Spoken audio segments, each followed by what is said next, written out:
Very good evening, everyone. Thank you so much for joining us today for our wonderful session. In fact, a topic that is very close to every one of us, everybody in the organization, which is the art of receiving and giving feedback. At some point in our lives, we've always, received and gave feedback to our fellow colleagues, our family members, and whatnot, right? So what are we doing differently in order to develop ourselves, improve ourselves in terms of giving and taking feedback is something that we are trying to achieve today. And to help us realize what is right and what is wrong, we have with us our eminent speaker, Mr. Yaqeen Sikander. Yaqeen, very good afternoon, and thank you so much for joining once again. Thank you so much. And It's beautiful being here. yeah. And for those who are seeing Yaqeen for the first time, going back, we've done a session on stress management with Mr. Yaqeen Sikander, I think in the month of June, and it was one of the most well-received sessions in terms of activities planned, in terms of engagement happened, and I'm sure that this will repeat today as well. So, request all of the audience here today to sit back, relax, and enjoy the session going forward. Yaqeen, over to you. Thank you so much. Thank you so much. It's just amazing. It's really beautiful being here. And once again, with Ethica and everybody else, whoever is joining, it's really amazing to have one more session after stress management and self-care about the art of giving and receiving feedback, which I find really significant. I have a presentation which I'll be sharing, and here we go. Right. Everybody can see the presentation, right? Cool. Yes, Yaqeen, yes. Absolutely. I just want to ask, like, how many of you have heard me speaking before, or you attended our last session with Ethica, which was about stress management and self-care? How many of you were here? You can write it in the chat box, and I want all of you to be very active. So this is going to be an interactive session. I really want to hear from you that how many of you were here in the last session, if some of you were here, and how many of you have heard me speaking in some other places? So Shiva was here or have heard me before? Great. So Santosh was here.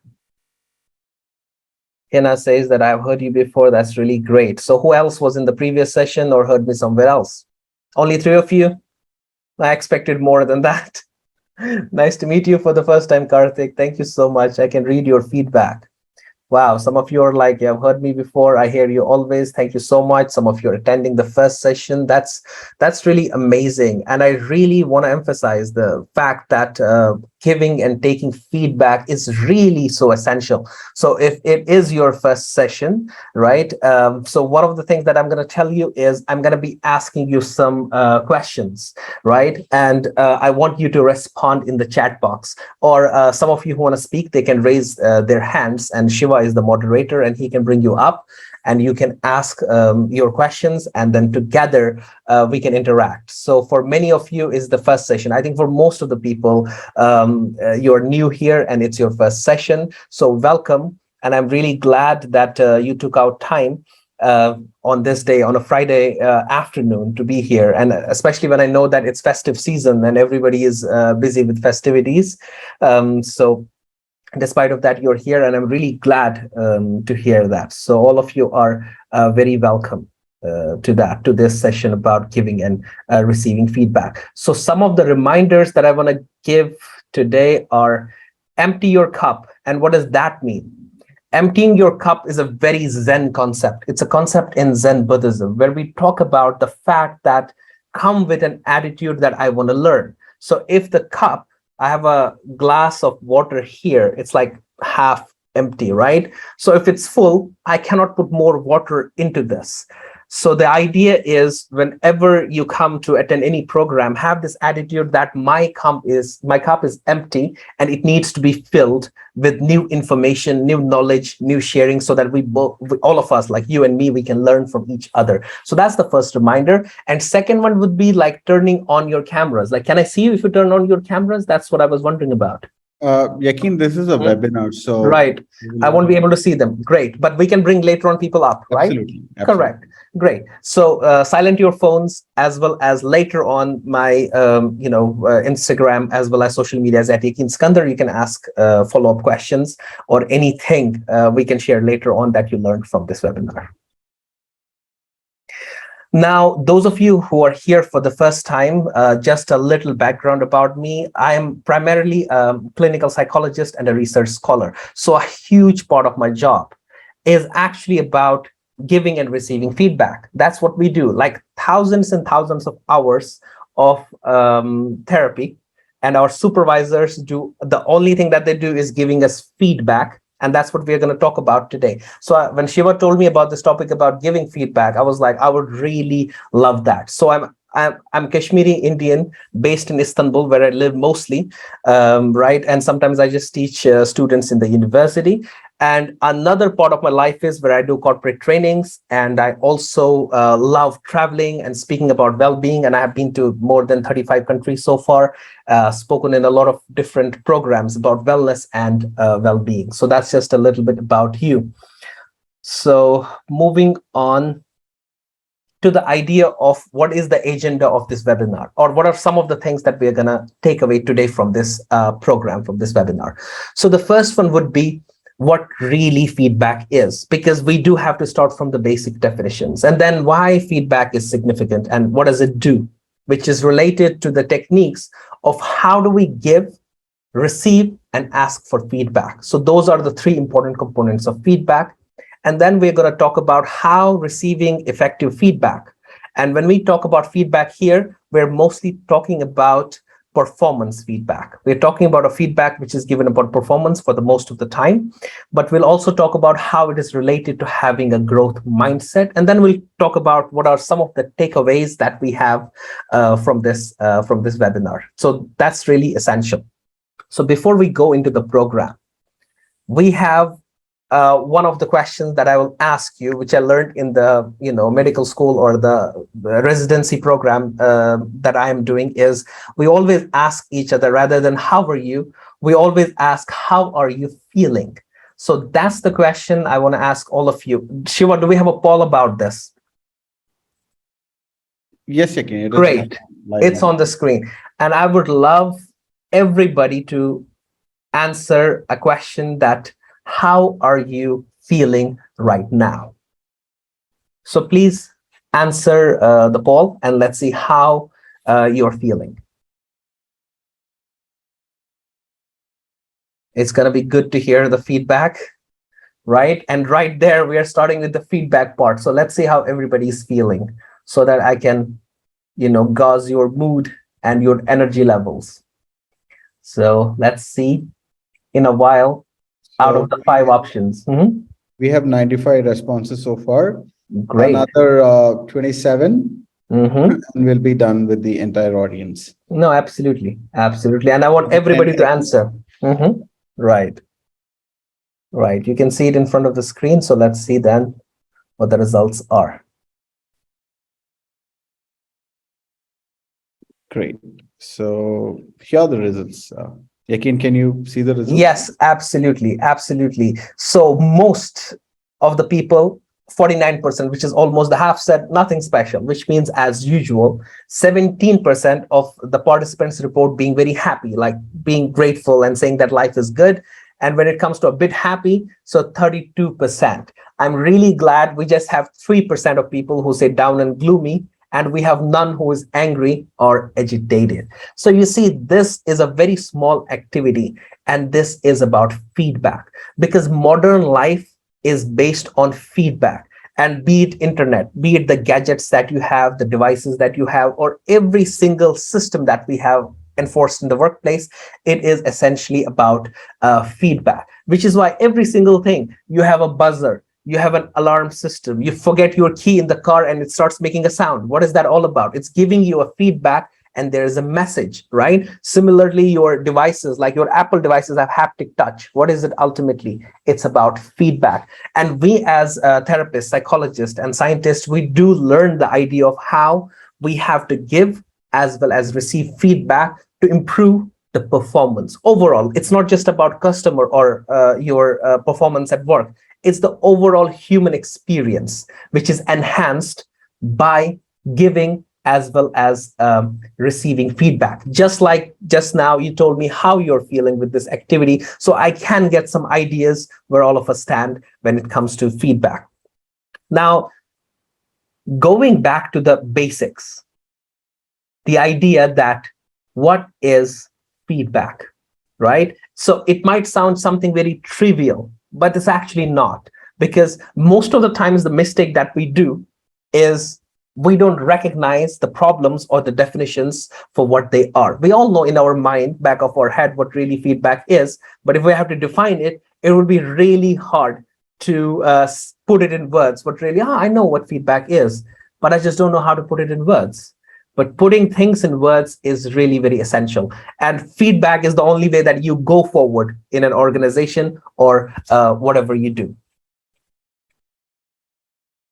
Now, if we have to go to the definition of the feedback, let me tell you something. Feedback is not giving advice. It is not praising somebody. And that's what we generally think, right? Giving some advice, giving a suggestion, or praising somebody of how they are or how they look and whatever it is. And we mistake that as feedback, while as it's not feedback. Feedback has to have certain characteristics to form feedback. And this is essential if you are somebody who wants to be promoted as a manager, where you have to give feedback, or you're an entry level or a beginner where you more likely, or an intern where you more likely have to receive feedback. So either way, it's going to be really essential to know what feedback is, so that when you give it, or when you ask for it, or when you receive it, it qualifies those standards. So first of all, it is an information about how you are doing to reach a certain goal. It can be a personal goal, organizational goal, your school's goal, or any other goal. Now, the idea is very simple. Feedback is your performance against expectations. Your boss has certain expectations. Your company has expectations from you.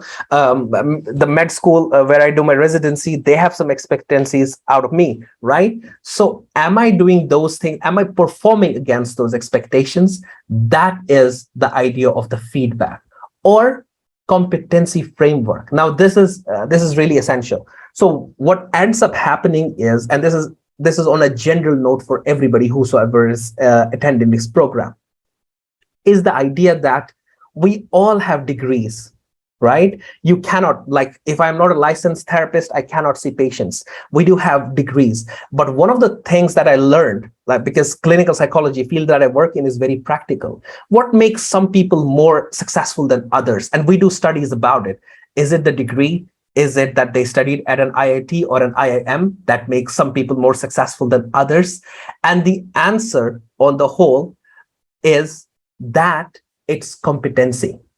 It is the idea of being competent, and there are frameworks for that. So here's the part. I'll give you my example as a clinician. So as a clinician or as a research scholar, everybody would end up with a degree. But then we have a scale, which many organizations also use different points for that, which is competency. Like, are you competent enough? Do you communicate very well? Do you use proper methods which are evidence-based to provide feedback for the patients? So degree plus competency leads to success. So this is just my feedback in general, because I also work with companies in the process of recruitments. We do psychometric testings based on people's personality to be chosen as managers. And one of the things that we really take care of is this idea that apart from degree, because degree is a minimum requirement to enter anywhere, but what gives certain people edge over the others is the competency framework. So the feedback is actually given based on expectations or a certain competency framework. And evidence-based means that it's based on a certain kind of a test, which is reliable, valid, or your manager has certain opinions, or your superiors have certain opinions, or your peers, like the people who work with you, they have some opinions and they share that with you. So this is what really feedback means. And we have to understand it like this. And that's why it's really essential to understand the definitions first, that it's your performance against expectations or competency framework, which can be evidence or opinion based. So does that make sense? Write to me in the chat box. Are you with me? So far, is it clear what was explained? Great. So far, all good? Great. So we can move on to the idea of more feedback. So it's clear. Great. Aye, sir. Aye, aye. Somebody said that. So now, two types of feedback. That was the title of the workshop as well, of the webinar as well, which is about giving feedback or receiving feedback. You give feedback when you're in a position to give. You can be an employee working in the company, or you can be a manager. So either way, you have to give feedback or you're to receive feedback. Both are essential, right? But they're not always easy, because sometimes as managers or leaders, we really don't know what to say. We don't know what should I tell this person so that they improve, because these feedback is the crucial part of a leadership role. Because nowadays the companies, because I work both in the East and the West, so there is a huge difference between European leadership roles and when I see this in our country, because here leadership is thought as a privilege, but it's actually a responsibility. And one of the largest roles of a leader is actually responsibility and mentorship.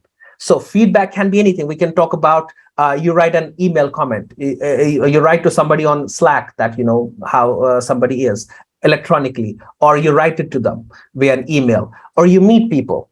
And that's the best way that I prefer for feedback, is face-to-face meeting, or you get suggestions from the people that you work with, and they give you certain suggestions, and that can form what we call as feedback.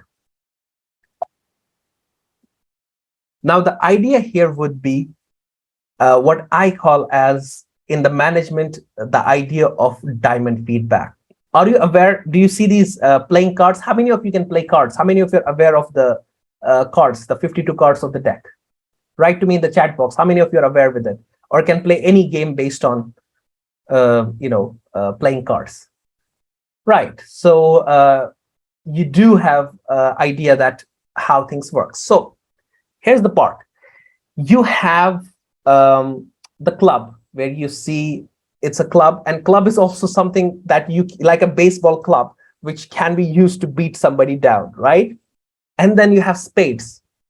And a spade can actually have a similar purpose, right? And then there are the hearts. And the hearts are really beautiful, right? It feels very sweet, but then it really doesn't serve much of the purpose. Like somebody telling you something about like, oh, you're so dear, or you're such a sweetheart. But professionally, that doesn't improve, your performance. Now, the last one in the deck of cards in these four types are the diamonds, right? And diamonds have inherent value. They're valuable by themselves. So the idea of diamond feedback here is that you do provide feedback, especially when you're providing feedback.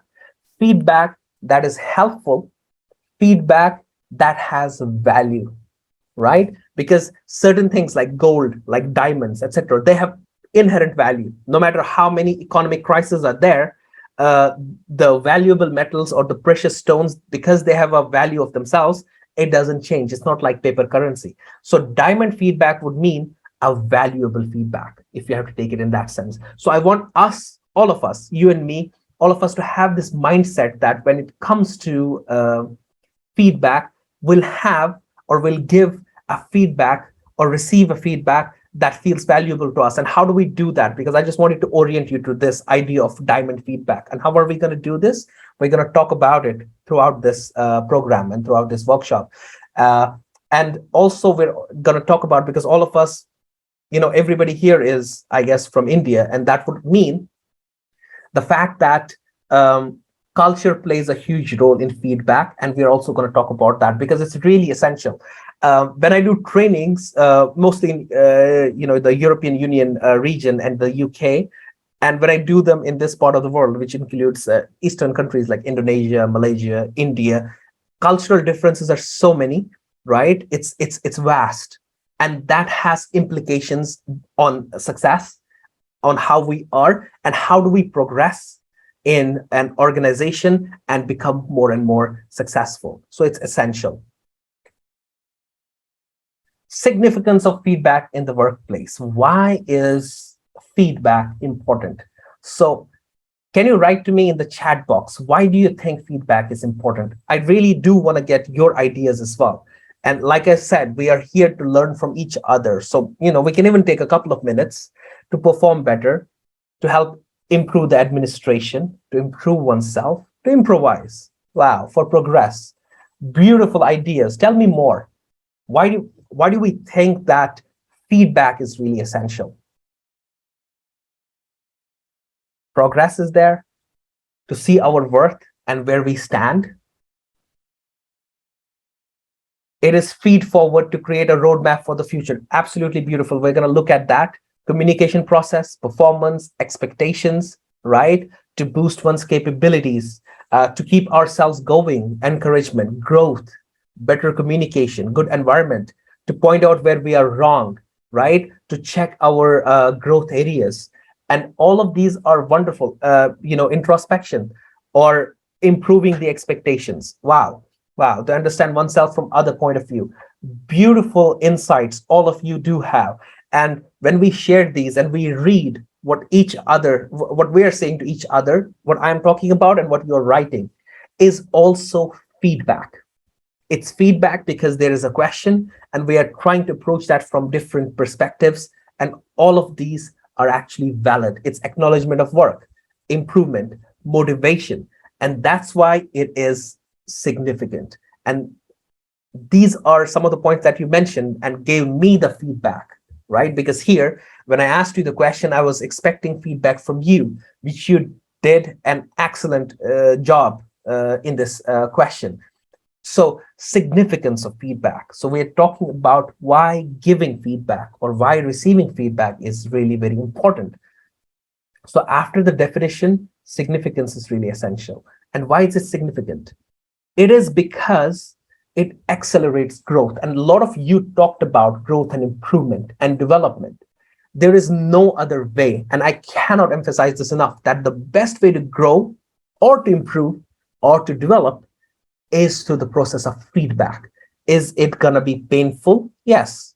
Whenever you sharpen a pencil, it loses a part of it, but it becomes sharper, which means the process is painful. But then it does lead to improvement and development. And when in your organization, when you get proper feedback, which leads you to your growth, right? Which means you feel you belong in that organization because you are learning, right? You're learning and you're growing with that organization. And this is really significant. Why? Because it adds value. And that's really essential. If there is a key takeaway, which we're going to talk about in the end, but I just want to say it before as well, is adding value to your life and adding value to the lives of others. And I don't think there is any other way or a better way to add value to somebody else's life than giving them feedback, where you feel you belong to the organization. It keeps you motivated. Oh, I'm learning, I'm growing. I don't feel stagnant in this organization because I'm just growing because I get good feedback. And this is something I think Shiva and me were even discussing this, which even me personally, I find it very much missing in the organizations.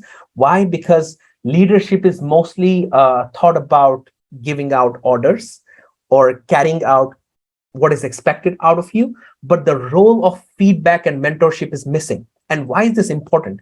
It is important because it adds value. Tomorrow you can change your company, but you will remember that manager who added some value to you, and because of the person that you learned certain skills which are really essential.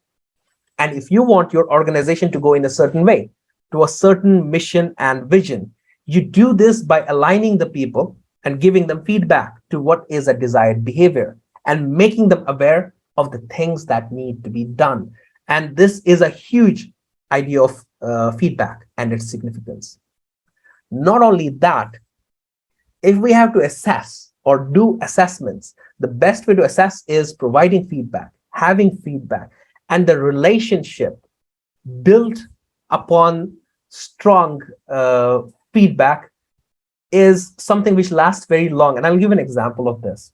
First day in this course, second semester in the university in Malaysia, where I was doing my bachelor's degree, I was young. I was not always, I have white hair now. So it was not like this. I was young and I was naive. And I went to this classroom, right? Very long hair, much longer than this, and wearing casuals. Interestingly, in our university, you actually had to wear formals, even when you were doing bachelor's degree, especially in our faculty. So I go there, like, I'm in my own world. And the teacher was teaching, I still remember it, it was behavioral neuroscience class. And she was a very excellent therapist.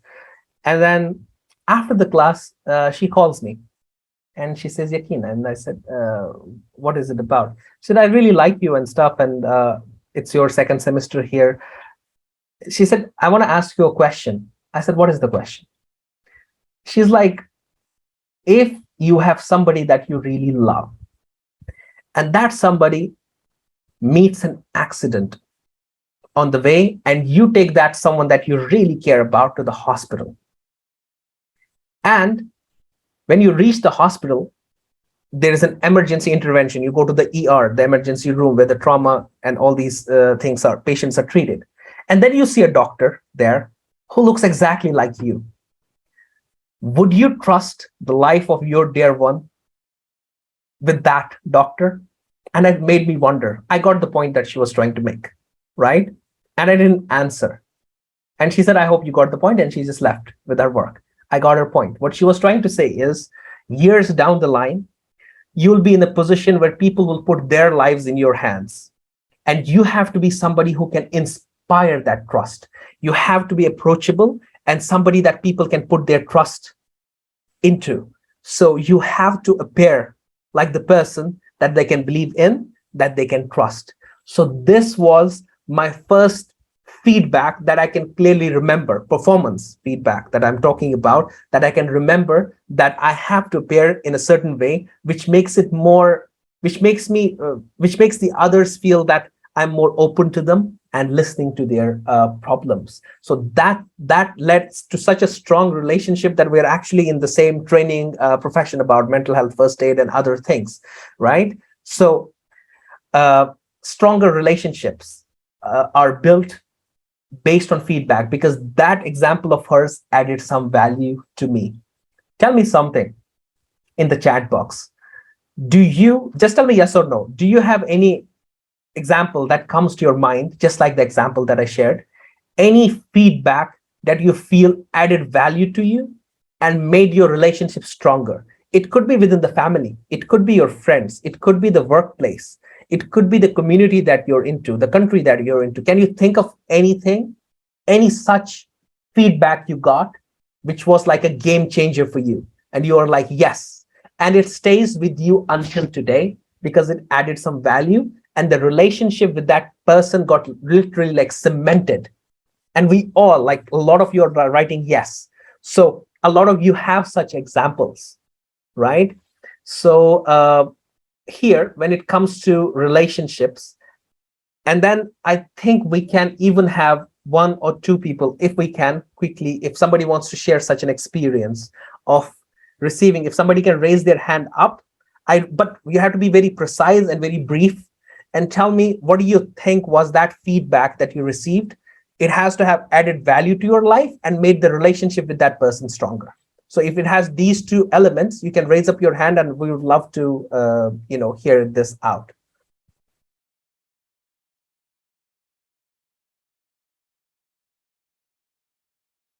Anybody who's willing to share their experience, I can bring you to the panel and you can speak to Yaqeen directly. Oh, absolutely. I would love to. So value added as well as a stronger relationship. A lot of you said yes, literally a lot. So one or two of you actually have to raise hands and say, share your experience with us.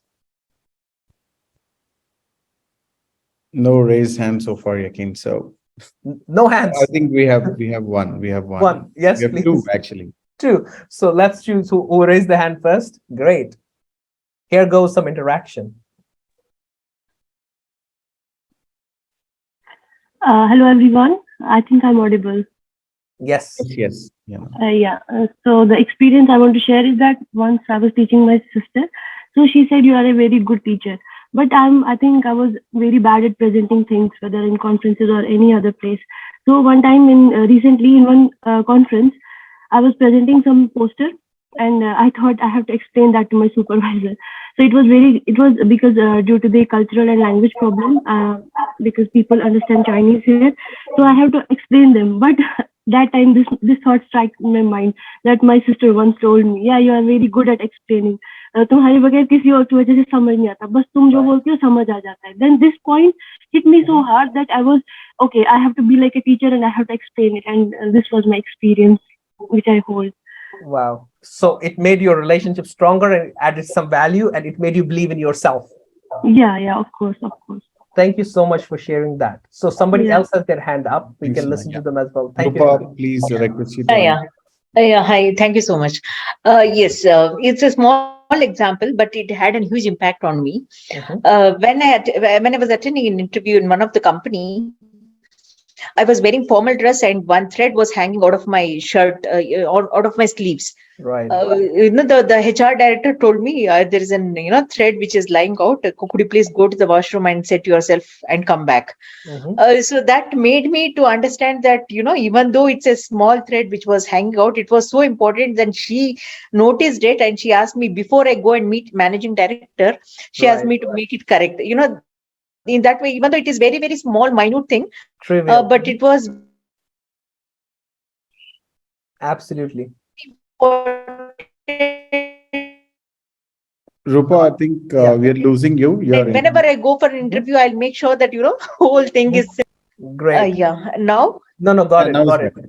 No, I got it. So what her message was that even though it was something small, now when she has to go for an interview, she does pay attention to detail. Thank you so much. Do we have one more hand? Can we take that Yes, one we more? have one Amrita? more. Yes, Yeah. that would be the last one.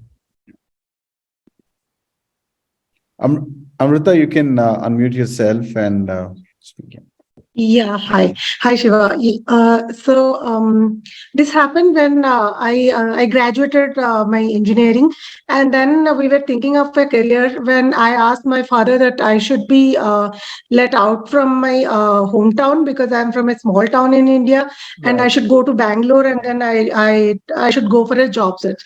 Then my father seeked advice and asked for feedback from some of his relatives and colleagues. There's one auntie. She Right. told that yes, Amrita is very focused and hardworking, and we should give her an opportunity to go back to go to any place like either Hyderabad or Bangalore, and then let her go for a job search. But Right. being from a traditional and conservative family, my father was hell bent on marrying me to a guy who was chosen, who was selected by him. So he was, in a fix. But then my mother, and that aunt of mine, they supported me, and somewhat like I got 2 years to go for a job search, and now I landed like 14 years in IT industry right now, and it's still going on. Wow. So that feedback actually, made me stronger and gave a boost to my strong will. And I think that wherever I am, because of feedback, Wow. and that person is still remained, my ideal. Wow. That's really amazing. Thank you so much, Amrita, for sharing that. So this again, I was having your feedback on how receiving feedback can make relationships extremely strong. And feedback is a huge part of mentorship. And remember, when you're in leadership positions, it's not only about the yielding of power that we traditionally think about. Leadership is about knowledge transfer. There is this idea, right? A teacher is a person who has more knowledge than you. A mentor is a person who has more experience than you in your field. So we need to have both teachers and mentors. And one of the things that feedback leads to is that knowledge transfer. And how does feedback encourage social sharing and collaborative learning? And I got the example of this. There was this organization I was volunteering for, right? I was not always doing trainings and stuff for more than 10 years. I still volunteer for a lot of organizations. It's really essential. I mean, it just keeps me alive. So one of them was called Global Peace Volunteers in Malaysia, right? It was a beautiful organization. They did these peace interfaith camps for university students. So I was like their veteran student because I attended so many of their camps, right? So one of the things that we had to do is wake up early in the morning at 6:30 and we would have before breakfast to play like volleyball, something that leads to team bonding and getting to know each other, etc. And now, because I had attended the camp like a couple of times before, I had done it. In the third camp, when I went there, me and my friend, right? So my friend wakes up, he's like 6:30, we have to go and play. I'm like, come on, we have done this so many times before, let's just sleep. Okay, so we just slept. We came directly to the breakfast place just to have the breakfast, right?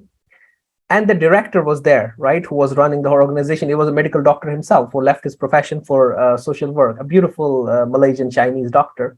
So he comes to me and my friend. Literally, I remember after breakfast, main apni dunya mein mast ho, right? I'm in my own world.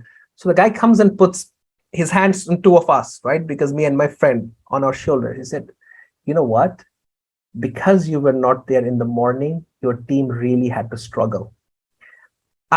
It just didn't occur to me that if me and my friend are missing, it actually means that team players are missing, right? So he just said this. He didn't say, where were you? He was not angry. He was not like, it's your responsibility.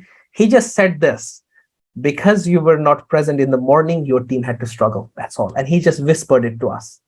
And both of us were so ashamed of ourselves that I couldn't look him in the eye until the end of the program. But this did lead to a very strong relationship and the realization of the things that I need to improve, and collaborative learning, that sometimes it's really important because other people depend on you. And that's the idea of leadership. So feedback is just not always an individual affair, that what do I get out of this? How do I just improve myself? But it might be related to a whole ecosystem, which includes other people who work with you, which includes the whole organization, perhaps. So we do have to remember that as well, before we forget that part. So that's why feedback is really essential. So giving feedback is the next topic that we're going to talk about. How do we give feedback, right? But before we go there, significance of feedback. Is that clear to everybody? Write to me in the chat box. Clear? Yes, yes. Please, all of you, tell me. Clear? We're good? Great. About the significance, we are clear. Absolutely amazing. Thank you so much. You guys are amazing. I really want you to put that chat box on fire, interact with me. Because generally what I do is whenever I'm teaching students or training, I want to see the faces of everybody. But in webinars, it doesn't work like this. So my only window, literally and metaphorically, is this window, chat window, where I can actually get to interact with you. And I do see your names. And it's really beautiful to see you interacting there. At least this is the way that we can talk to each other when we go to the idea of giving feedback. And that giving feedback is essentially a part of effective feedback techniques. Now, look, when you go, you can search online. Oh, what are some of the effective feedback techniques? So you find many, like, the sandwich technique, 3x3 techniques, EEC techniques. Those ones you can, read on your own. You don't want me to repeat them to you like a parrot. But my idea was to talk about feedback from an experiential perspective, which means that I am in a core profession where feedback means everything. We grow because of feedback. And I remember this in my first session, the first ever therapy session that I did in my life. And obviously, you're talking to a patient or a person or a client, and you are nervous because it's the first time you're having a one-to-one, and other people can see the video recording later on. And all I was doing is, because people speak a lot of information, at that time, I didn't have the experience. I was new, right? Like a novice, amateur. I start taking the notes, and I'm so much engrossed into taking my notes, whatever the person is saying, trying to listen and stuff. And then when my supervisor saw this, he's like, where is the human side of you? People come to you to see you as a human being, and all the time you're looking at your notebook. You didn't even look at the patient so much. So that's not the best thing to do. So the idea is, from that level to what I have achieved now, or the programs I have done, travels I have done, it's all based on feedback. People, mentors, teachers, friends, family, collectively told me things, a couple of things before we go to effective techniques. There are areas of strength places where you are good at, right? So you should know what we are good at. We have to know that, what are our strengths. And then there are areas of growth, things we can do better, right? That's what my supervisor was telling me as well. I can be more competent there. So similarly, we all have those areas of strength as well as the areas in which we can grow. So when we talk about techniques here, specifically, they are more experiential, that they're based on my experience of how do we give feedback and how do we ask for feedback as well. And how do we receive it? What do we do with it then?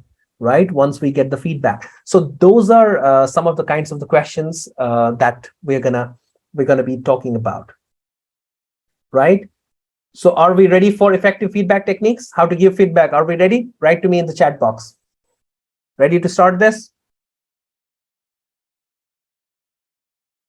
Yep, ready. Great, great, great, great. So when it comes to giving feedback, if everybody is ready, so because we are coming to the core topics now, we're going to get close to the core topics and what I find personally very beneficial. Great. Is the idea that when you're in a managerial position or any position to give feedback, and when we talk about feedback, we are talking about effective feedback. And there's a difference between feedback and effective feedback. Just like there is a fundamental difference between communication and effective communication. And why? Because communication is the core of feedback. So let me clarify that a little bit as well. Communication is exchange of ideas, verbally, non-verbally, any way that you find, same language, different language, whatever you talk about, it's the exchange of ideas, right? Even when you are silent, it's also communication. Patient comes to me, speaks nothing in the whole session when we are sitting for an hour, right? The patient is also communicating that I don't want to talk to you, or I'm very defensive, or I don't trust you. So even when a person is silent, it's still communication. It's still a feedback that I'm getting one way or the other. But then what is effective communication? Effective communication is you say something with a certain meaning, certain context in your head, and the other person takes it and understands it in the same manner. That's effective communication, right? Similarly, effective feedback is the diamond feedback that we earlier talked about, right? So you don't give feedback after something has already happened. A lot of people have this problem of making unnecessary comments, unsolicited advice. How many of you know people? Write to me in the chat box. How many of you know people in your family, for example? Let's start from the family, right? The basic unit. Uncles who come on festivals or weddings, aunties who give advices who should marry who or who should be with who, a lot. Like how many of you, this experience sounds very familiar, right? This idea of people giving unsolicited advice, they have no solution to the problems of their own, but they have all the solutions for other people's problems. Does it sound familiar? Right? So exactly. So if this sounds familiar, then it's not, the idea of an effective feedback. The effective feedback is you give it with the intention that the person has time and they can act and they can improve, right? Be it as a person, as an organization, as a team, right? So we improve. And whenever this information is given, people who receive the information can grow. It adds value and it corrects negative behaviors. So that is the idea. Whenever you're giving or you're in a position of giving feedback, remember this idea that it's about correcting negative behaviors and also something that adds value and leads to growth. It's not only about now. Vision is always long-term. So if you're a manager and the people who work with you tomorrow, years later, they remember you. Why would that be? They will remember you for the value that you added to them because you were a leader, not because you were somebody who was just an authority. People get a lot of respect in this part of the world. I remember I was born and raised here, right? People yield a lot of power by their authority. But once they lose the authority, they also lose the people around them. Does that sound familiar? Write to me. Does that sound familiar? Somebody was an authority, somebody was a politician, somebody was somewhere. They were very powerful. But once they lost that power, nobody cared about them. Not anymore. The idea is why? Because they never added value to somebody's life. They were just bosses. Do this, do that. Take this file, take this to the office. Why you didn't do this? Why you didn't do that? So others did not feel acknowledged and appreciated. So whenever you're giving feedback, remember, it's also about giving your ideas, but also about what value does it add to somebody else? Because that's the end of the day with what your mindset should be like. If you're a leader who wants to, climb that corporate ladder and go up all the way up there, it's about empathy. It's also about adding value, because word of mouth really matters. So whenever you give feedback, have this mindset that you're not attacking the person. Don't make things personal. And about that, we have a whole module that we're going to talk about in a while. But rather than that, condemn the behavior. That's really important while you give feedback. Another idea here would be that the person on the receiving end, I mean, be it somebody who works with you, your employee, or you're a manager to somebody who works with you in the same workforce, you have to see their comfort levels as well. How do they want to receive this feedback? Face to face, it works best for me, and I really encourage that. People should look in the eye, right? When it comes to negotiations, when it comes to giving feedback. And does the person, sometimes what managers do as well, they would start giving feedback, negative, positive, any kind, in front of everybody.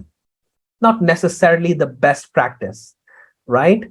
Or, for example, your manager is giving feedback to you, and then he tells you, okay, you did this in a situation, and then he involves the person in the next cubicle.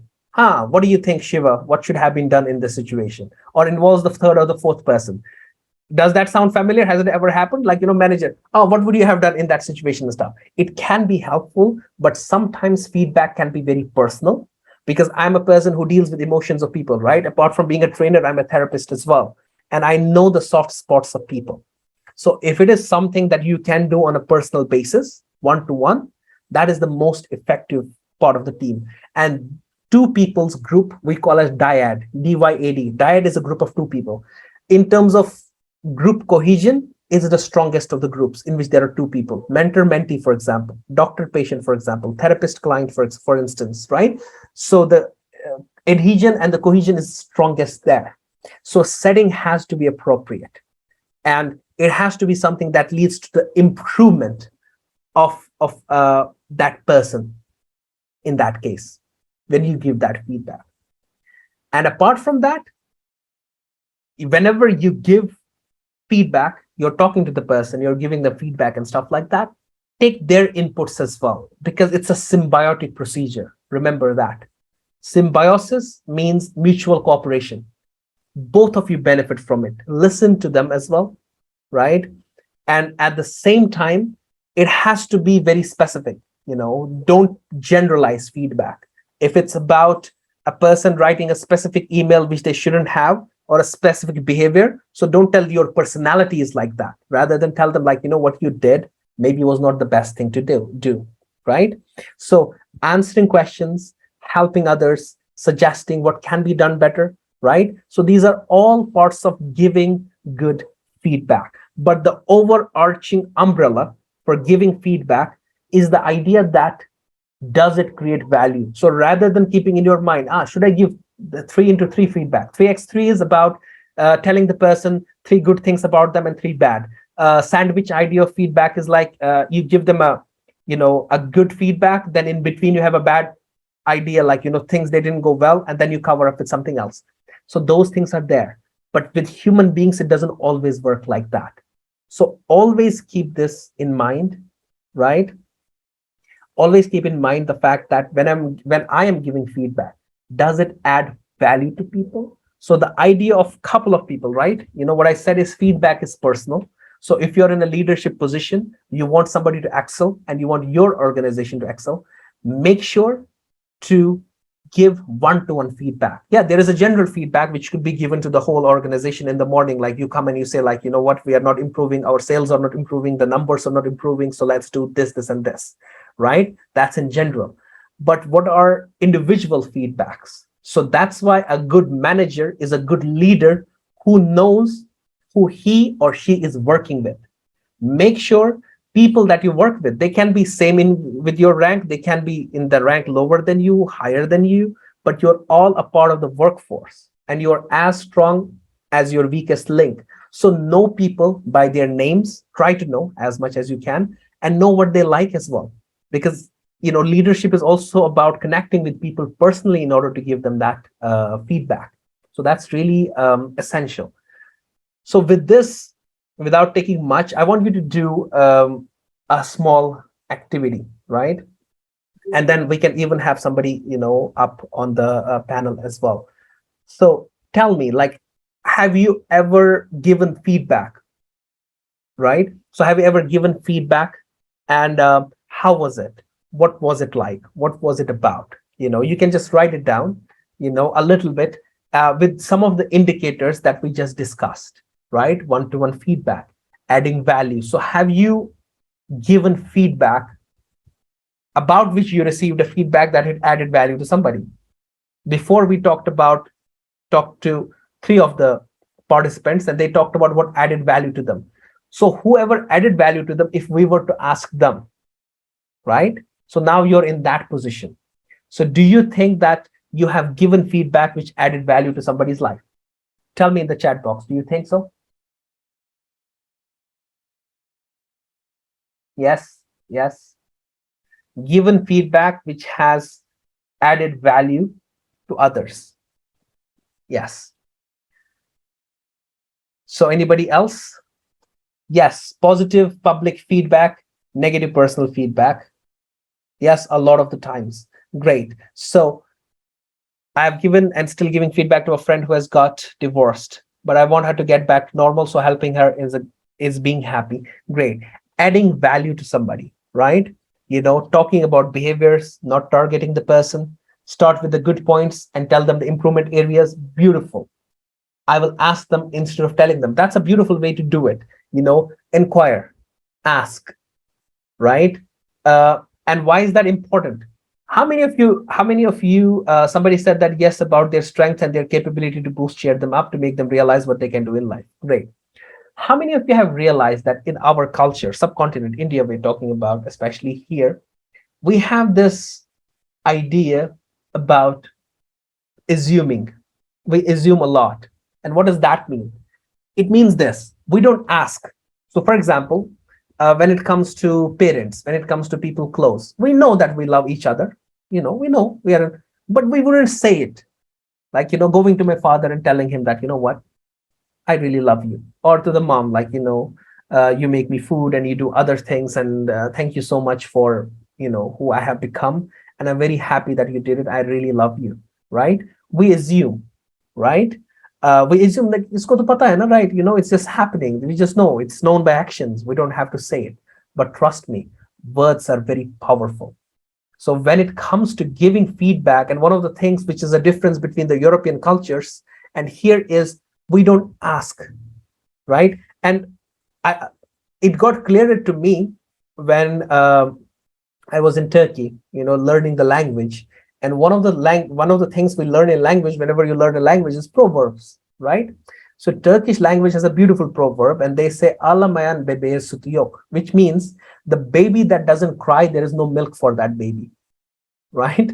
So the idea is, rather than assuming things, ask things, clarify things, because somebody said that, right? I tend to ask things, right? So sometimes we are so afraid to ask, and we are going to talk about asking for feedback. But I do feel that there is this fear of asking, but keeping it there, this idea. So does somebody want to come up on the panel and share an instance where you have given feedback and then that feedback added some value? I want some hands, like, even a couple of hands are okay.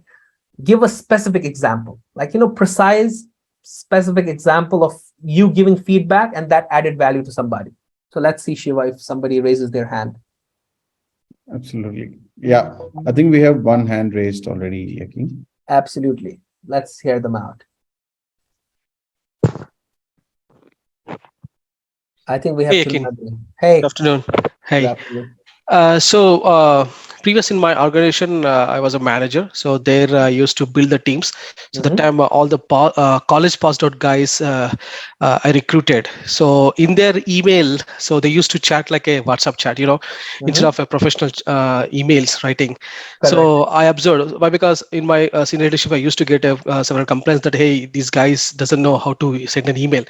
So Right. what I did is I took some time and I taken a email etiquettes, how to send an email. After Wow. that, all the 10 people, so they Mhm. differently started sending the emails, and I've seen the change. So that was my Wow. feedback, worked well there for the Wow. Wow. newcomers in the company. No, it's amazing. Thank you so much for that. Which name do you go with, Srinivas or? Yes, Srini. Okay, okay, Srinivas, thank you so much for that feedback. I think that's a beautiful example of setting an example, because we're going to talk about a little bit about organizational culture as well. Setting up a culture that, what, rather than informally talking on WhatsApp, why don't you put it in an email? Then Exactly. everybody does it, right? And once everybody does it, it means that you added value to them, which they will remember even when they change organizations, right? Yes. Great. So they would remember you as a manager who taught them something and it stayed with them. So I think by giving this feedback, you have added value to their lives, not just professional life, but then learning in general. Great. Right? Thank you. So yeah, so thank you so much for that. That was a beautiful example. So this is an example of how you add value to somebody, and that's what as managers or as leaders we should be doing, assuming that mentorship role and what value we're adding at the end of the day. Now brings me back to the topic which we briefly touched about, asking. I do think this is an Asian problem in general, I'll say, because okay, Asia is also very diverse.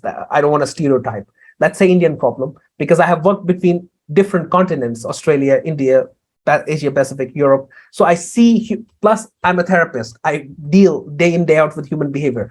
And one of the things that I do think is that, generally speaking, Indian people are genius, right?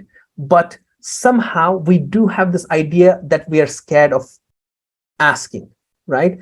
I was, watching this interview of a famous politician. Like the guy is really famous in India, like, one of the ruling parties, which was earlier. And the lady asked him a question, which was a pretty straightforward question, but jargon of the words. And he doesn't speak anything for minutes. And then the people start laughing. The simple idea was, if you don't understand, ask the journalist, can you repeat that question or can you make it simpler? And similarly, I have seen this thing here when you go for recruitment and interviews as well. So rather than saying, can you repeat that question? Can you tell this to me again? We feel like it would mean that, oh, come on, the interviewer will think I'm stupid. Why didn't I understand the question? That's not the truth. Sometimes they're testing you. Are you somebody who's going to ask for help when you need it? So it's a deliberate, we call them filler questions. Deliberately asking questions which you would not understand in the first go, to make sure, are you a person who's going to just say anything, whatever comes to your mind, whatever you understood, or are you going to ask for an explanation what that means? So asking, right? Exactly. Like Altaf Bashir says that people need psychological safety. I understand that, but then it's like a mental idea. It's a mental issue. It's a cognitive frame. So my idea here is ask. If you're not asking, you're assuming only, you will not be given. And this is very true for organizations as well. Don't be shy. If you're too shy to ask or if you're too arrogant to ask, either way, you're not going to learn much. If you want to go far, know how to ask and what to ask. Now, here's the idea. Who do we ask feedback for? And I do think our part of the world, one of the problems is that we're afraid of asking.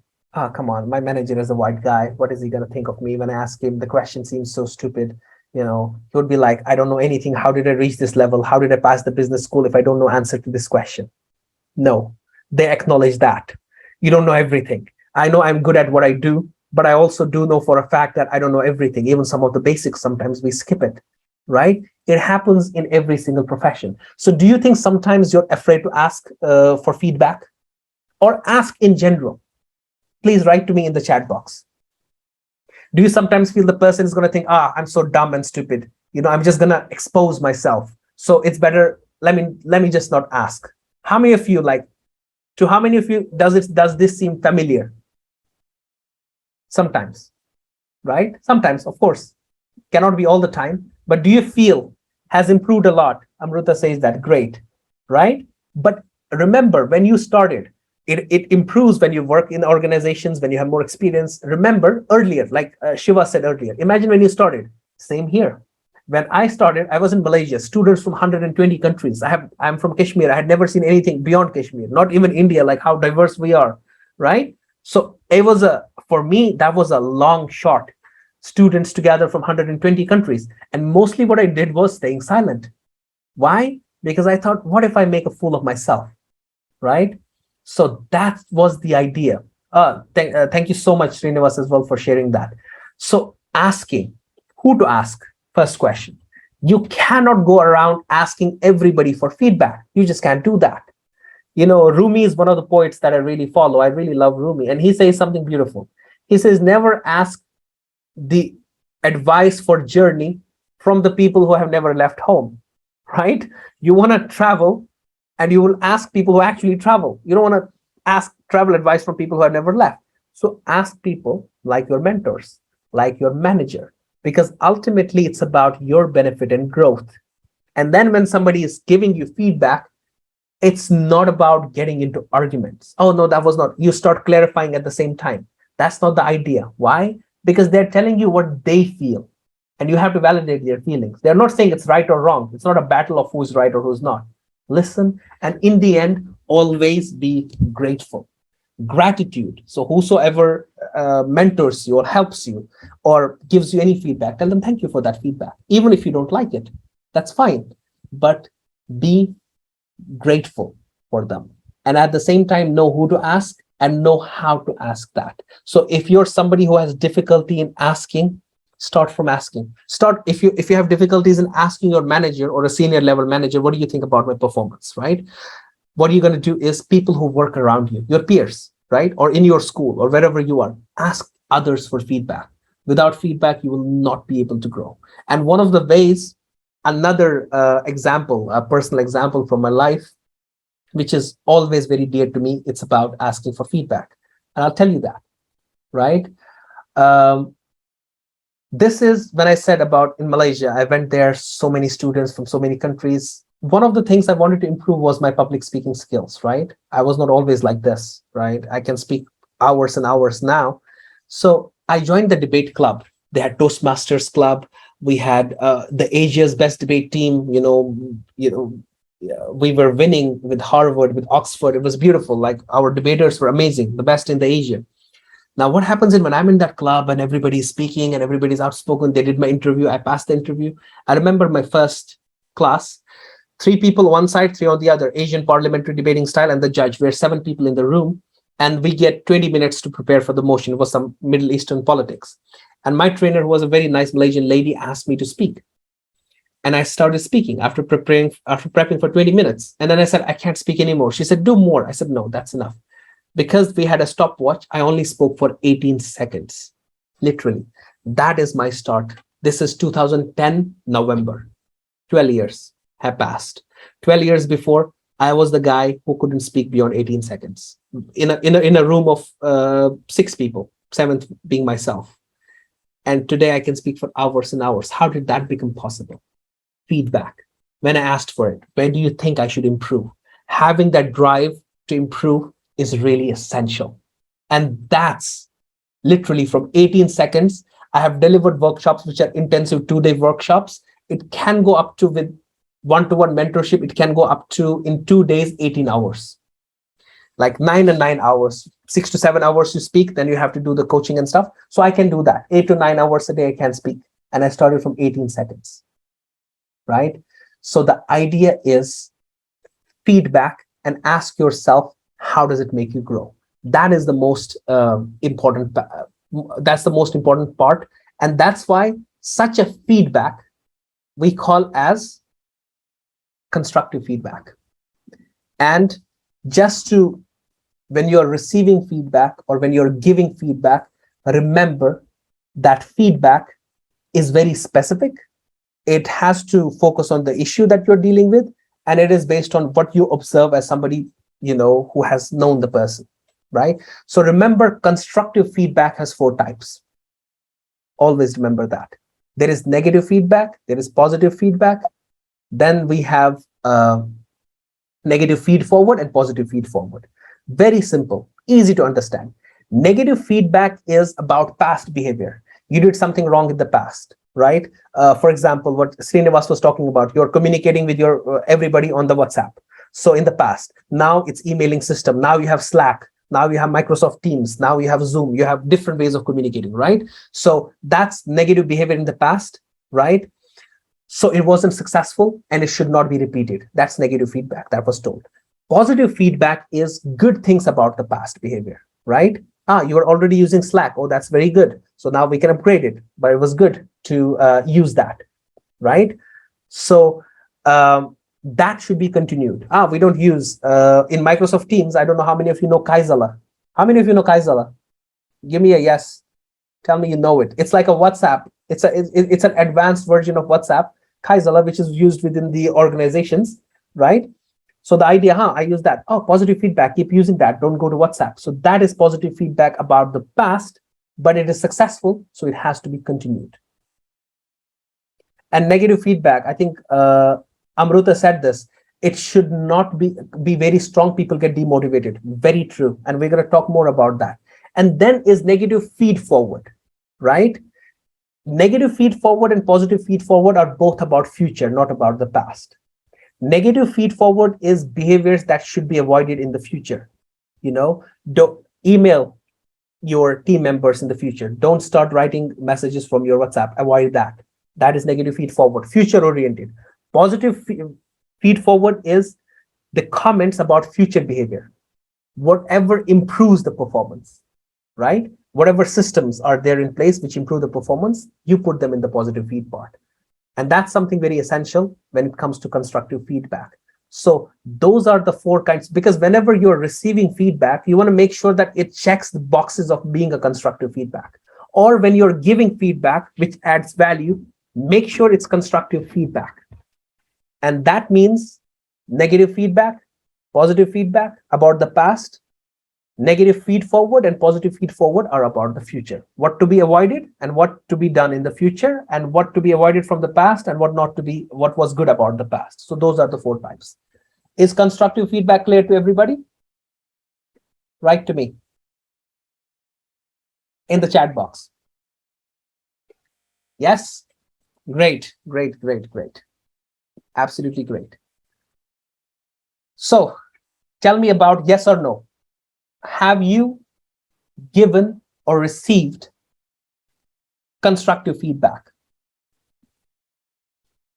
Okay, if you have given constructive feedback, write given in the chat box, because there are too many yeses now. If you have given constructive feedback, write given. If you have received constructive feedback, write received.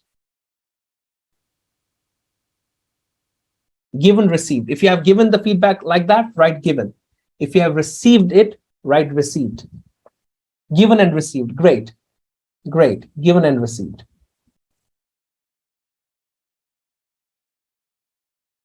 Right. Right. Received it today. That's amazing. Given. Given and received. Constructive feedback. Amazing. That's really good. Given and received. That's very nice. Very nice.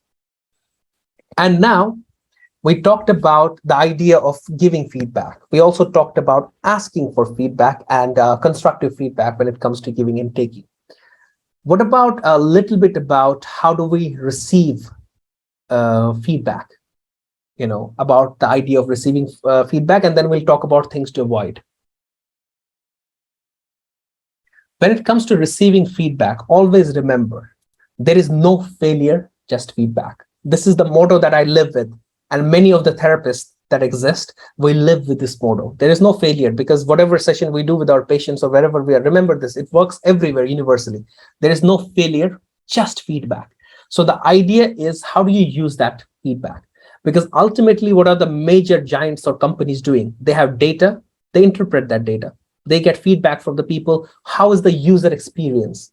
And one of the parts, like when it comes to games, most of the games are based on reinforcement, and a lot of psychologists are the ones who design this idea of user feedback. So that's why when you press, you're playing on your joystick, it vibrates, right? When you're in the car, your car on the Asphalt 9 or anything you're playing, Call of Duty, it hits something. It's a feedback that you're getting ultimately at the end of the day. So feedback, receiving it, there is no failure. Remember, just feedback. So it's a gift. Remember, whoever gives you feedback is actually giving you a gift that we have to treasure, that we have to treat as such. So the first thing to receive feedback is to listen, right? Is to listen. This is the most important skill. And I cannot emphasize this enough. Maybe it's my therapist instinct, because one of the greatest skills that we have to develop, which I realized, was about listening.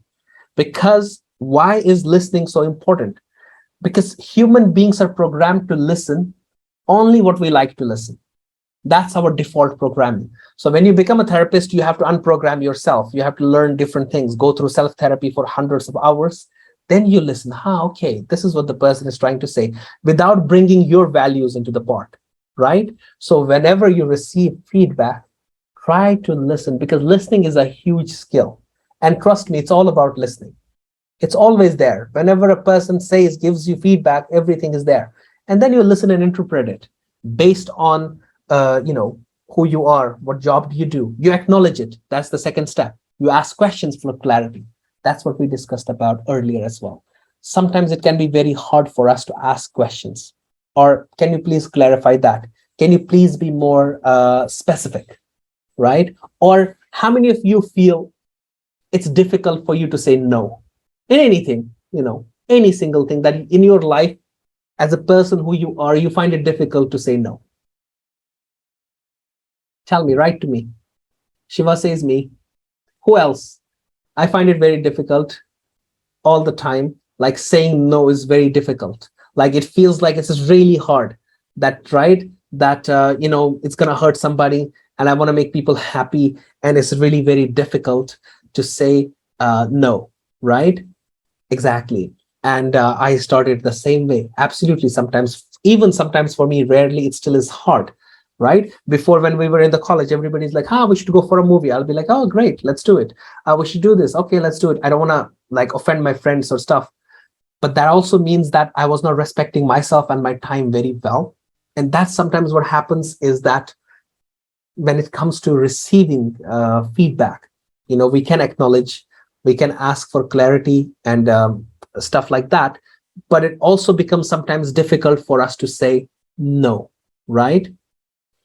For example, what happens is that your boss comes to you and tells you, you have to do this extra task, and there is a presentation in 1 hour. I want it ready, or anything. I want it 1 hour while you're doing your things. It's not that you're sitting in your cubicle or in your office and you're just sitting there. You have nothing to do. So your boss comes to you and says, this needs to be done in 1 hour. No. But rather than that, what happens is that you're already doing something. On top of that, your boss is like, this should be ready in 1 hour. Has this ever happened with you? Ever happened this to you? Does this sound familiar? Right? That you have a task over the other task. Right. Now, what happens is that if you're a person who finds it difficult to say no, you'll take the task, right? And you'll just start working on it and stuff like that. And then you'll find a way to manage. So rather than that, if you have difficulty in saying no, right, it means you're low on assertiveness. So when it comes to giving and taking feedback, also remember, we have to have self-awareness. And one of the skills to work on is assertiveness. So rather than saying, okay, I'll do it, or, oh, I don't have time to do it, that might sound arrogant, right? Because it's a slippery slope. You cannot do this, you cannot do that. So rather than that, what you can do is, if you're an assertive person, tell your boss, you know what? Thank you so much that you chose me to do this job, right? But currently I'm doing this, and this task, which I'm doing it right now. So how do you feel I should adjust my schedule to fit in this new idea, or to fit in this new presentation? Where should I put it? Can you please help me with that? And most of the time, the boss will be like, let me give this to somebody else, because you already have a lot on your plate. And how did this work? Because you also gave a feedback which is based on assertiveness. So this is just on a side note. When you're receiving feedback, also self-awareness is very important. Like I said, you don't argue, you don't get defensive about when somebody's giving you feedback. Then you reflect, and then you say them thanks. Thank you very much. And you just after that we start working on certain things to avoid. But before that, receiving feedback, this idea and this activity that I want to say, that because we talked about giving feedback, right? Now the idea of receiving feedback, the way we discussed about it, right? The steps that you receive the feedback, then you process it, then you say thanks, you don't get defensive. Do you think that you are a person like that? Or does it feel to you that whenever negative feedback is given, right, it becomes very personal? What do you think? Like, have you ever felt it like a personal attack? Yes, no, maybe? No, Shiva says no. It has never happened to Shiva. Excellent. Maybe. Amrita says maybe. Great. So sometimes, right, receiving the feedback, right, when it comes to you getting the feedback. Correct. So mixed feelings, we can say, when it comes to sometimes, right, that because we're going to discuss about that part as well. So here, the idea is that we give feedback, we ask for feedback, and we also receive feedback. And it depends on the person, as Bharat said, that it also depends on the person. Correct. In a group of people, it might be. So different ideas. And trust me, whenever I have done it elsewhere as well, people have different views about, if they received the feedback, or maybe there was a problem in the organization, etc. So the solution to that is the filters that we talked about. You put the feedback through the filtration process. That is it a constructive feedback? Some people give constructive feedback, and I've seen people like that, but they have temper issues. They have other personal issues. You leave that aside. You compartmentalize. You just take the good thing out of it. You just see if it's constructive. It's good for you, good for your growth, for your future growth. Just take it, and we call it a day. So that part is very important, right? So receiving feedback. So what do you think some of the things that should be avoided when it comes to feedback? What do you think? What are some of the things that you should avoid saying or doing, some of the practices, which are like red flags whenever it comes to giving feedback or taking feedback, especially while you're giving feedback? Let's say you're giving feedback. What do you think should be avoided? Write to me in the chat box. I can read it. Yaqeen, there's one thing that I wanted to Yes. say, answer to this Mhm. question. Please. Is whenever somebody is giving us some feedback, see, Mhm. what happens is it creates some sort of anxiety even before you enter the room and you're ready to receive the feedback. Right. So that kind of environment is created, right? Mhm. So I personally feel that this should be avoided, Right. and it should be given in a way that a person is coming in freely, ready to Right. accept the feedback rather than being tensed and not Absolutely. able to sort of analyze what the other person is saying, Mhm. and that might lead to some angry agitation or any Absolutely. other chain of thoughts, right? So Totally. how you Totally give agree. the environment is also very important. It is 100% agreed. And this was one of the points I was going to make in the other slide that I have about growth mindset, because I'll just say it now because you have raised the point about growth mindset. The key idea is the organizations need to be open and approachable. It doesn't have to be made in a way that where, and you are right, whenever you go to a boss and whenever there is a KPI review or anything that is happening there, so you're nervous and anxious about it. But if it's based on a space which is open, where everybody is open to feedback, giving and receiving it, it doesn't feel that serious in that sense, right? So personal attack, like somebody said, like sometimes it feels like personal. You shouldn't personally attack somebody when giving feedback. So I'll tell you certain things, right? Focusing only on mistakes they made, providing a tone in which it looks blaming to them. Exactly. Don't do that. Demotivating feedback. Absolutely correct. So what do I think certain things should be avoided, right? Judgments, right?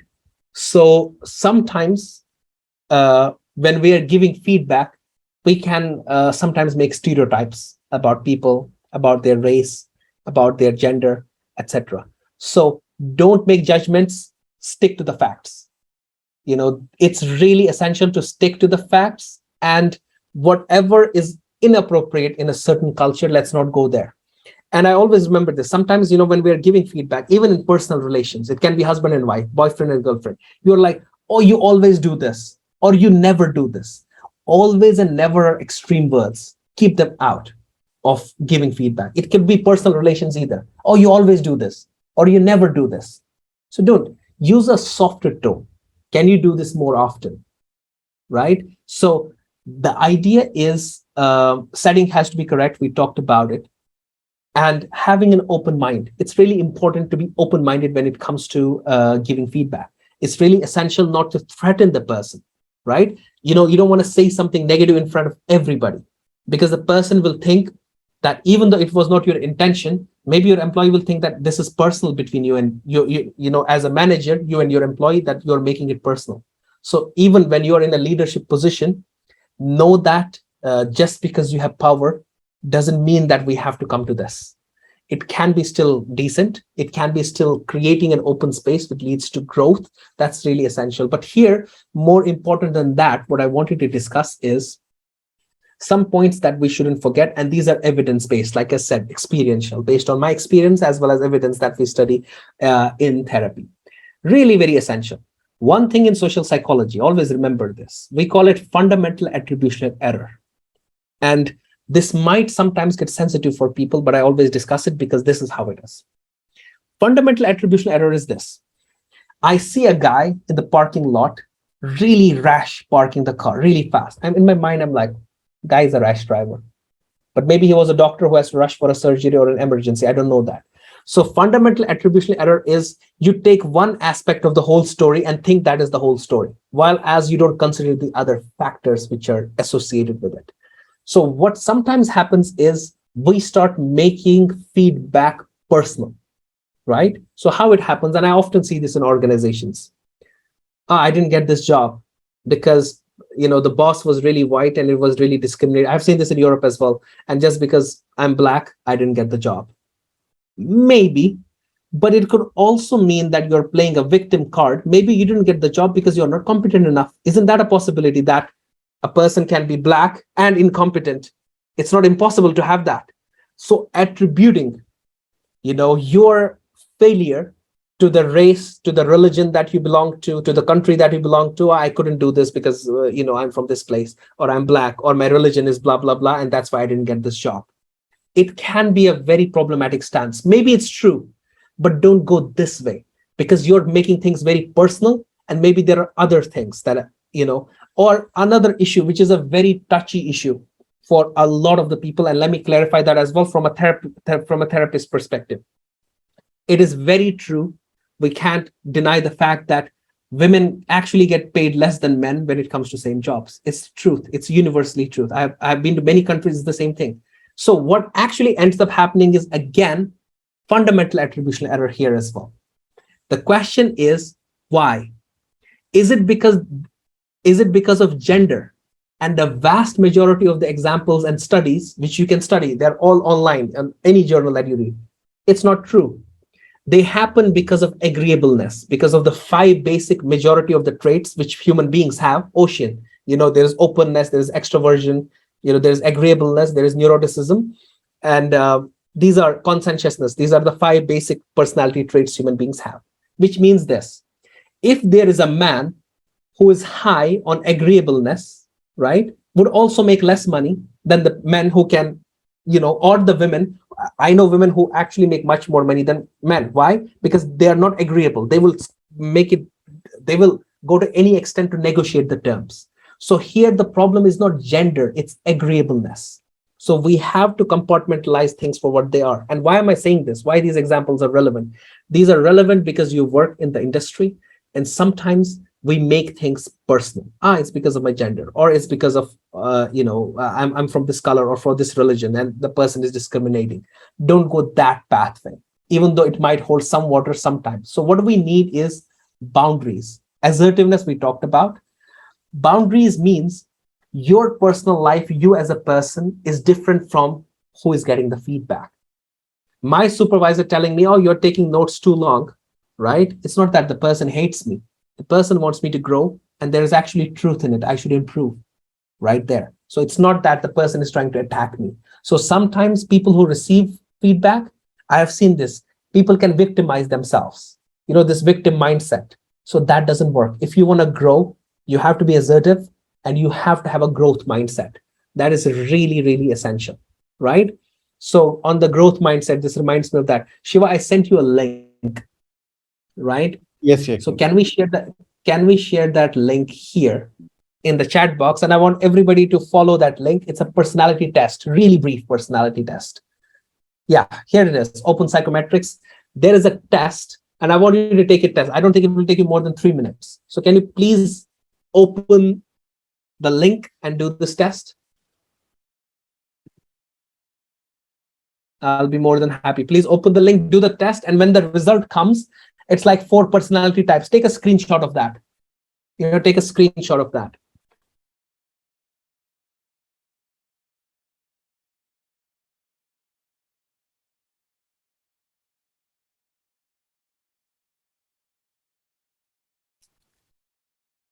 Okay, guys, I'll give you like 3 minutes. So once you're done, write in the chat box that you're done with the test. It will ask you some like 20 multiple choice questions or 24. And then it will give you a small graph of 4 things, like your personality. And let's then talk about it a little bit. And then I'll brief you about why it's important. So that would be like our last activity for today. So I want you to leave with some value and feedback. So let's see how this goes.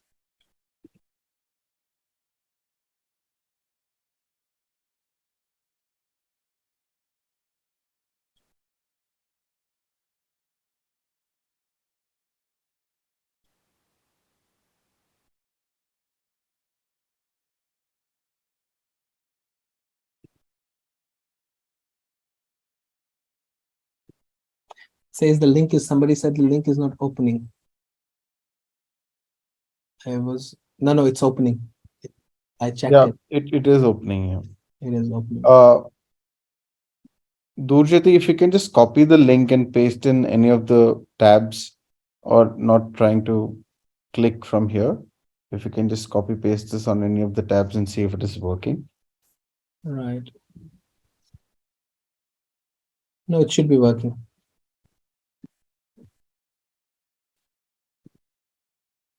So whoever finishes first, you can write in the group, I'm done. Shouldn't take more than 3 minutes. And just screenshot your results.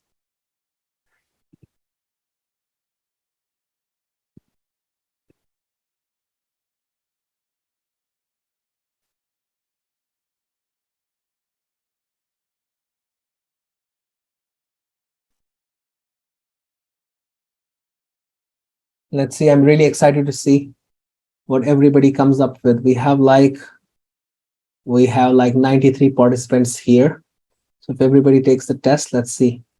It would be great.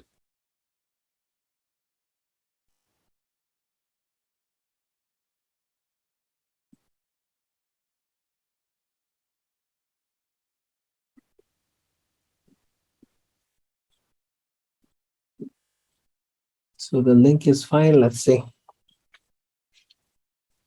I have done this so many times, but I took this test again with the link. Same results. So who is done? Shiva said Shiva is done. Yes, Yaqeen, I'm done. So which is your most dominant score among the 4? Sanguine. Sanguine, same here. What is your sanguine score? 21. Oh, wow. Mine was 20. Very good. I don't know what does that mean? What does that mean? Let's see what it means. Yeah, let others come as well. Wow. So you're absolutely sanguine like me. Yeah. Correct. Done. Gayatri says Gayatri is done. Chandramohan is done. Who else? Let's wait for others. Sonia is done. Pawan says done. Janif is done. Smith is done. Wow. Priya as well. Durjati, Swapna, great work. Great work. Wow. Tell me, how many of you who finished it has the highest score for sanguine?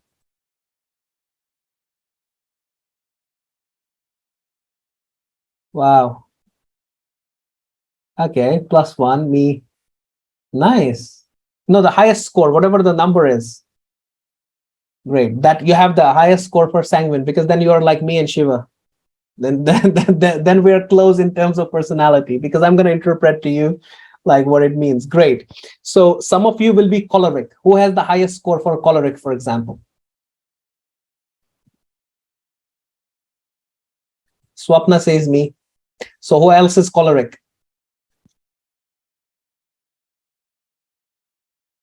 No, here's the part. Rather than the score, whoever is choleric, write C. Just write C in the answer. Whoever is choleric, say C. Not choleric. No, C. Okay. KS Rupa says choleric. Great. Somebody call. Who is melancholic? Write M. And whoever is phlegmatic, write P. Whoever is sanguine, write S. You know, the first letters. Whichever is the highest score. We just want to see the highest score. A lot of sanguines. My God. Phlegmatic, sanguine. There is phlegmatic. Who is melancholic? M. Shekhar is melancholic, right? How many cholerics are there? S is equal to O. Sanguine and what is O? I couldn't understand that. S is equal to P. Yeah, sanguine and phlegmatic is equal. Correct. Great. Possible. Possible the same scores. So let me tell you what it means, because a huge part of giving feedback, receiving feedback, growing is self-awareness. And the best way to know ourselves is knowing our personality. So this is the basic test of personality, which goes back to thousands of years, where people were distributed into four of these categories, right? So what does it mean and why is it important? And you will see this in a while when I interpret it for you.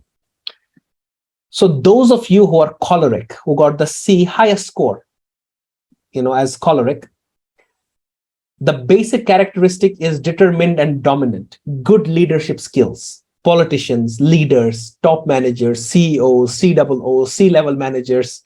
If you are a choleric, you have more chances, you're more likely to be like that. Sanguine people are very inspiring and influencing, very good at speaking, very good at inspiring other people, very good with public relations, very good with public speaking, trainings, right? Melancholic people are very conscientious. That means very organized, very careful about thinking before they speak, acting, thinking before what they're going to do. That's melancholic. Phlegmatic are more of a supportive roles, very calm, very supportive. They will just listen to you. They're always steady, right? So that's the idea of these four personalities. So if you're a choleric, leadership is something about you. You're very driven, ambitious, planner, confident, motivating, but then also intolerant, means that other people can really hurt you. You are impatient. You cannot stand in the lines, for example. It's difficult, can be aggressive, can get stressed easily and hurt easily. So sanguine people are extremely social, outgoing. They love fun, forgiving, optimistic, but can be also impulsive, forget things, selfish, shameless. No, not shameless in that sense. It just means that you're more open to adventure. Volatile, not punctual. So melancholic people are very organized to detail, attention, creative, considerate, but can also be very moody, right? Can be very dissatisfied with life, sometimes very negative, feeling of anxiety all the time, but very organized, very thoughtful. And phlegmatic people are generally who are calm and composed, right? Very accepting of others, but sometimes they're shy socially, cannot always decide, and can sometimes not be very driven, right? So based on your personalities, like, whatever you got, score, choleric, sanguine, not manguine, it's melancholic and phlegmatic. Can you relate with these? For example, me, I can totally relate with sanguine part. Can you relate with this? Tell me. Does it make sense? It should make a little sense, if not 100%. Yeah, most of it, right? Most of it. Shiva, can you relate to most of it when it comes to sanguine? Absolutely. Absolutely, right? Most of it. So the idea would be this. When you know a bit of your personality, this is my feedback, for example, for you after you did the test, I'm interpreting it for you. What does it mean? It means this. Know your strengths and know your weaknesses as well. Based on that, you can receive feedback and also give feedback to others when you know. And based on this as well, you can choose the role where you can be most successful. For example, sanguine people find it very difficult. I'm not saying it's impossible. Sanguine people like me, I find it really very difficult to command a huge number of people and make them do things. I can inspire people. That's why I'm a trainer. I'm a therapist. I found this to be my strength. So I'm using that. While as, for example, melancholic people might be very organized, but might not be so outgoing and so good with public relations. So an organization has to know who is good at what and where you can excel. If me as a sanguine, I do the role of a melancholic, maybe I can do it, but I wouldn't go very far in it. So if you really want to excel in what you want to do, giving feedback, and the biggest feedback we're giving to ourselves, right? So the biggest thing you tell yourself is, if this makes sense for you, write down your strengths. This is my strength. Let me work on it. Let me be in a profession where I can go forward because of my qualities, where I don't end up like an average. And I know, for example, I have these issues. Like, for example, I may be moody or intolerant, inflexible. Let me work on them. This is not a life statement. Human personalities keep changing until we die, right? But we work on these things with awareness. Self-awareness is really essential for feedback. So this was like sort of a gift for all of you for being here and taking out time, is that I tell you that if you have one of these personalities, know your strengths. Based on that, you will receive feedback, and you will also give feedback while you know who you are. So it's very important. Does it make sense? Are you happy in knowing your personality type among the 4 types? Tell me. Shiva says yes. Great. So you can even take a screenshot, by the way, in case, and you can do this test with your family as well. You can do the test with others as well. You can just tell them, you know what? I'm more sanguine. That's why I'm like this. You're more choleric. Okay, I'm getting married. Do the marriage planning for me because you're very choleric. I'm sanguine. I can't get things done on time. Or I'm very melancholic. Get the things organized. I want my files to be organized, or I want everything to be secretarialship, for example. Melancholics do it the best way. So supportive. You need support for some things. Get a phlegmatic around you, because if everybody is sanguine around you, nobody will get the work done. You see, because you see, for example, you will just get into talking, you'll just get into travel and adventure, but you need a melancholic who will tell you, no, that's not right. Get things organized. Or a choleric who is dominant over you and say, get things done. A mix of all of these things, right? So get the test. You have the link. Take a screenshot of this, right? You'll get a screenshot of this. Do it with others, and maybe then you will know which role to give to what person. So that's also a part of the feedback. So I just thought that it can add that value, perhaps. So did you find this, valuable, this exercise about knowing who you are? Because it was just very brief. Real personality testing can take hours. So guys, tell me in the chat box, was this beneficial? Did it help? The moment I saw forgetful in the weakness and negatives, I know this is the right chat. Correct. Right? Absolutely. Yeah. Thank you so much. Great. Very valuable in learning. So yeah, that was the idea. So keep the screenshot, test it with others, it could be your team as well, by the way. You could be a manager, do it with your team, do it with your family, do it with your friends. It really helps to organize yourself, right? So the last thing, just very briefly, I wanted to touch about is the idea of a growth mindset and feedback. If you want to grow in your workplace, in your life, growth mindset is accepting and flexible, right? So how do you achieve a growth mindset? When you don't have a fixed mindset, which means you're open to experience, you're open to learning, and you're open in fostering a culture where there is learning, where there is leadership, and where there is value that is added to the life, right? So that is a really essential part that I wanted to leave you with today, that no matter what organization you work with, you can do your own businesses, work for a startup, established companies, whatever. Know that I will have a growth mindset. I will know myself, and I'll be flexible and open towards my options. That is the key to ultimate success, which brings me to the takeaways of this program. Ultimately, what are some of the takeaways that we have from this program? Is don't make things personal. Remember this as an organization. This is an advice from somebody who has a little bit of experience in this field. So feedback, keep it professional, even when the person is trying to make it personal, right? Because sometimes maybe your manager doesn't actually like you, right? Maybe they are somebody who have this thing about discriminating others. It happens, right? It happened with me more than once.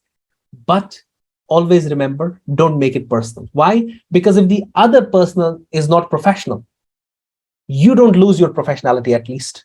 Because if both of you lose your professionality, you will start fighting with each other. So that's why the important part is, if the other person is not being professional with you, at least you keep your professionality, because it's also about you. Don't make things personal.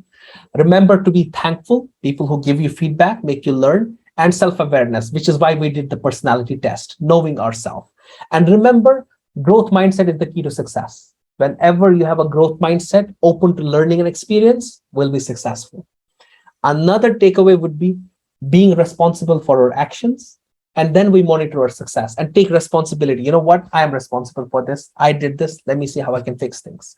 And in the end, foster an organization culture. Giving and receiving feedback is a part of the culture by which we grow, right? So like this is what Shiva was exactly telling, like, sometimes asking for feedback, because organizations are not very open. You feel very anxious. Is my contract going to get renewed? What's going to happen? Because it's not only about the job, it's also about learning. So organizations have started to learn this since many, many years. After the 2000, there was a drastic shift in how we look at leadership. So the idea is you foster a culture in which there is openness. You can always talk to your supervisor, talk to your manager, talk to your boss with an open door policy. So if that is there, the anxieties won't be there that much. Because if not today, if you don't have a boss or a manager like that, tomorrow when you'll be in that position, you will be a good boss and you'll be a good leader. You'll be a good manager. Because it's not only about the people who you work with or who have a superior rank than you. Because tomorrow your vision has to be, I'm going to supersede this person. I'm going to be a CEO of a company. But what kind of a leader am I going to be? Am I ready for those challenges? Am I a person who learns from my strengths, as well as learns how to give proper feedback to others, growing with that team, right? So that's why one of the very interesting case studies, like, if we have time someday, we'll discuss that in detail. PayPal, for example, Elon Musk was one of the people who founded PayPal, and he got a 120 million, and now he's a second richest person, I guess, or third richest person. But everybody who ever separated from PayPal, the LinkedIn founder, the others, they all made billion-dollar startups. And what's the reason for that? Their team was very strong. It was based on open communication. And this is a case study that you can do yourself. Like whoever was initially in PayPal, how did they become so successful? Because they had this open policy of growing with each other. So remember, in the end, criticism like rain, Frank Clark said this, criticism like rain should be gentle enough to nourish a man's growth without destroying his roots. So when you're giving feedback, it has to nourish the other person.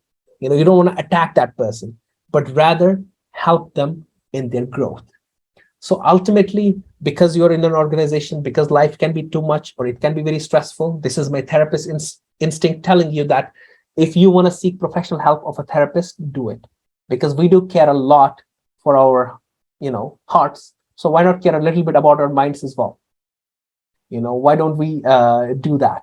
So if you have to seek professional help, please do that. So I really want to thank all of you for attending. I want to thank Ethica for organizing such beautiful, lovely webinars and programs. And I want to thank my team as well, my manager, as well as my assistant who works with us in our office for organizing and, having this. And Ethica and Shiva, I want to thank personally, for, organizing all of these. And I want to, thank all of you participants. And we have a feedback poll now, right? So I really want feedback from all of you, right? We have 69 participants. They can tell us how was the overall session, how much was the information new to you, did the session meet expectations? So please give us your valuable feedback. Please, will be here with the feedback, and stay in touch. My Twitter, Instagram, Facebook handle is at Yaqeen Sikander, my name. That would be great. And Shiva, I just also had to point this out. We generally do provide participation certificates if they need it. Like a blank, they can write their own name, if that is a possibility. Sure, definitely. If you have the emails and stuff, here is the format of the certificates that we have in general. So this is I'll send you a PDF. So what's going to end up happening is they will print out the PDF and write in their name, whoever attended. Sure, that'll do. Yeah, that would be great. I'll send this to you, so you will get a certificate. Sure. For attending this program. So we would like to hear from them, like, how was the session? Great. Thank you so much, Yaqeen. Thanks for taking us through this wonderful session. Lot of key takeaways from the session, a lot of learning. It's amazing. As you can see, a lot of people are already saying it's an excellent session. Thank you so much for taking the time to get us through all the information and trying to help us understand all these with realistic examples, right? That's how we are going to retain majority of the information. Thank you so much. And also would like to take this opportunity to thank our audience today. We Absolutely. have a brilliant audience who've been answering very patiently throughout the session. Thank you so much, everyone. I hope you are taking something away from this session that you can implement and grow in your organization as a person, as a leader, as a manager, as an employee. I hope this will help you going forward. Thank you so much, everyone. Absolutely. Thank you so much, everybody. I would also like to extend my gratitude to everybody, all the audience, especially who took out their time, on a Friday afternoon to attend, especially in the festive season. Thank you, Shiva, as well. Thanks to Ethika as well for organizing such beautiful sessions. I do feel they really do add a lot of value, and all of us are very stressed these days, right? So it's really beautiful. So thank you so much for putting so much effort into this and organizing everything beautifully. And thank you, everybody whosoever participated from the core of my heart. I thank you, all of you, for joining, and I look forward to more of such sessions with all of you. Thank you so much. Thanks, Yaqeen. Thanks to you and your team as well for agreeing to do this in a very short span of time. Thanks.